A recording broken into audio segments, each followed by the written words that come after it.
سنة 1898 عالم النفس إدوارد ثورندايك عمل تجربة كان الهدف منها وضع أساس يفهمنا الكيفية اللي بتعمل بها العادات والقواعد اللي بتوجه سلوكنا، وهو كان مهتم بدراسة سلوك الحيوانات وبدأ تجربته على القطط.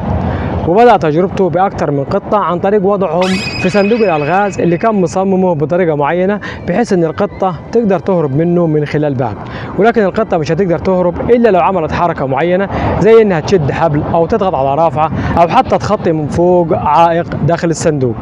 وهنا عالم النفس إدوارد ثورندايك في صندوق الألغاز اللي جهزه عشان يعمل التجربة على القطط وضع فيه رافعة بحيث إن القطة لو ضغطت عليها هيتفتح الباب، وبالتالي تقدر تطلع من الصندوق وتبدأ تاكل من طبق الأكل اللي سيبوه لها قدام باب صندوق الألغاز. وغالبية القطط اللي أجرت تجارب عليها كانت عايزة تهرب من الصندوق بمجرد وضعها فيه، عن طريق إنها كانت بتدفع براسها كل أركان الصندوق وتحرك أي حاجة قدامها، وبعد كم دقيقة من استكشاف القطط لكل محتويات الصندوق فجأة كانت بتضغط على رافعة سحرية في الصندوق فيتفتح الباب وبالتالي تهرب منه.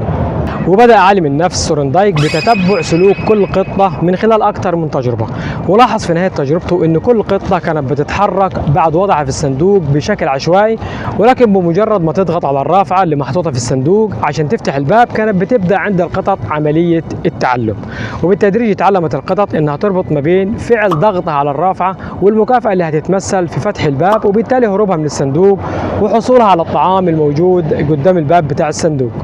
ومن بعد 20 ل 30 تجربة على القطط عن طريق وضعها في صندوق وبالتالي تحركها بشكل عشوائي داخل الصندوق لحد ما توصل انها تضغط بالصدفة على الرافعة اللي محطوطة في الصندوق اللي لو ضغطت عليها القطة هيتفتح الباب وبالتالي تطلع من الصندوق وتحصل على الطعام الموجود بالخارج. بدأ سلوك القطط يتغير بشكل اوتوماتيكي، فبدل ما كانت بتهرب من الصندوق خلال دقائق بقت بتهرب من الصندوق خلال ثواني، لأن عالم النفس ثورندايك لاحظ انه خلال المحاولات الثلاثة الأولى من ال20 تجربة اللي أجراهم على القطط إن القطط استغرقت حوالي دقيقة ونصف في المتوسط عشان تهرب من الصندوق، ولكن في المحاولات الثلاثة الأخيرة من ال20 تجربة متوسط المدة اللي كانت بتستغرقها القطط عشان تهرب من الصندوق أصبحت من 3 ل 6 ثواني. وده لأن القطط مع التدريب والتجربة اللي تعرضت ليها خلال 20 مرة دخلت فيها الصندوق بدأت ترتكب أخطاء أقل وبقت أفعالها أسرع وأكثر أوتوماتيكية، وبدل ما تكرر الأخطاء نفسها في كل مرة كانت بتروح بشكل مباشر وتضغط على الرافعة وبالتالي الباب يتفتح وتطلع من الصندوق.